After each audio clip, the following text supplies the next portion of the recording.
Hello, my kiddos and kiddas, and all those in YouTube land. This is Miss Lloyd, and we are looking at conic sections. The first one that I'm going to be looking at is the parabola, and so that's all this video is going to be on. There are going to be 3 other videos for these conic sections. So for the parabola, first off, in order to make these conic sections, they are sections of conics.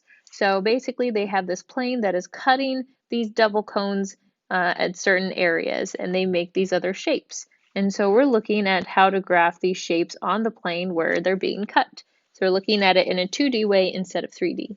So when it comes to our parabolas, so these are the U-looking things, we actually have 2 different versions. We have one that is a function, so it either opens up or it could open down. So this is where we have a y equal 2. We also have ones where we have x is equal to, and so these can open either left or right. So for the first one, the one we're more used to, the direction of the opening depends on the a that's in the front. So if our a is greater than 0 or positive, it's going to be opening up. When you start your day off positive, then you're going to be happy, so it kind of looks like a smiley face.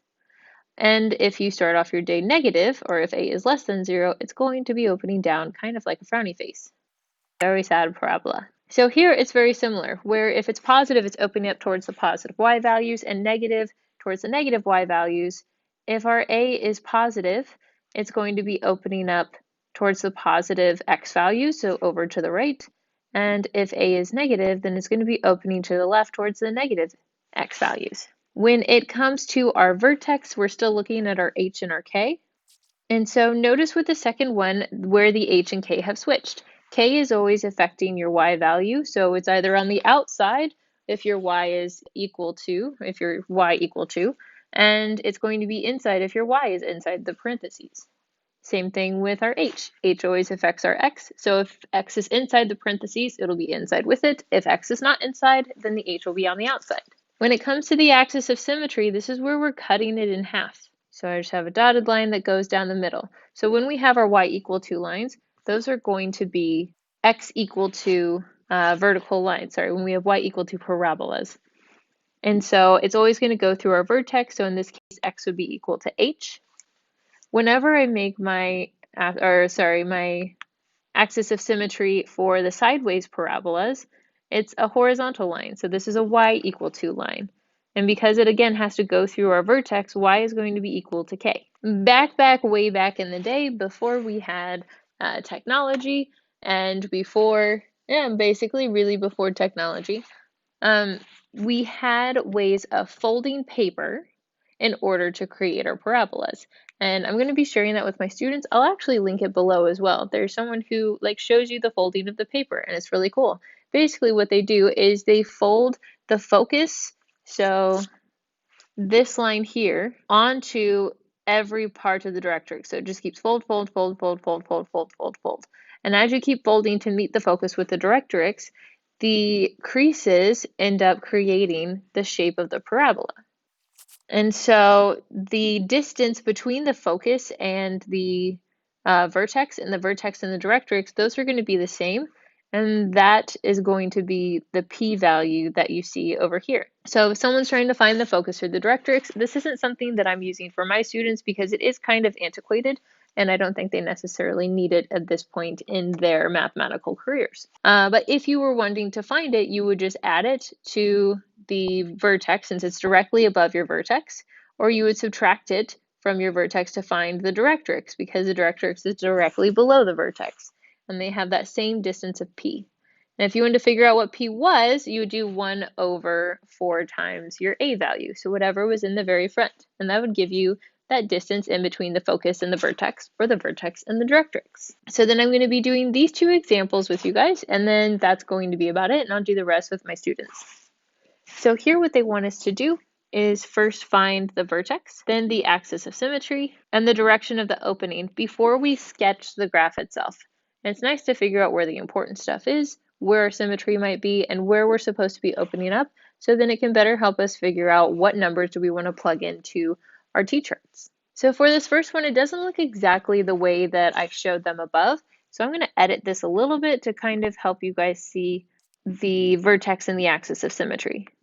So because technically there's nothing inside any sort of parentheses with my x, it's just x squared, that would be the same as if I had x plus 0 squared. And there's nothing adding or subtracting on the outside, so it's as if I have a plus 0 on the outside.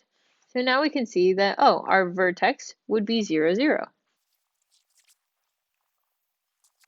Our axis of symmetry, because this is a y equal to parabola, I know that this one's either going to be opening up or down. Because we have a positive number multiplying in front of our x squared, I know this is going to be opening up. Because it's an up and down parabola, that means that my axis of symmetry is going to be a vertical line. So it's going to be an x equal to line. Because it's an x equal to line, and I know it has to go through the vertex, this is going to be x is equal to 0. So I'm going to plot those points, or that point, in my axis of symmetry. So I know this should be opening up, and I know that my middle is going to be where x is equal to 0.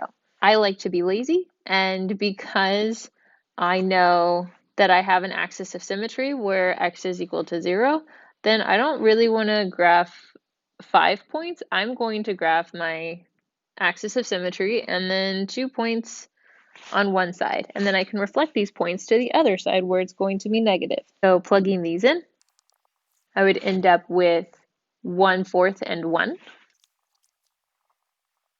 So there's part of my parabola there, and then again, because this is symmetric, I'm going to just reflect on the other side for my other points. And then we're done. I have a big graph for such a tiny little parabola, but that's all right. And I'm ready for the next one. Here I notice that I have an x equal to. So because I have an x equal to, I know this is either going to be opening to the left or to the right. I do see that the number in front of my y squared that is multiplying is negative. So that means it's going to be pointing in a negative direction. So my negative x's point over to the left. I also see that this isn't exactly in the form that I typically would like. It's not in the vertex form or standard form as they call it in my book. So I'm just going to plug into zeros to make it very obvious what our vertex is. And again, I need to figure out what my axis of symmetry is. Because this is opening to the left and we are going to be cutting it in half, I'm going to be cutting it in half horizontally. And a horizontal line is a y equal to line, so my y has to be equal to 0.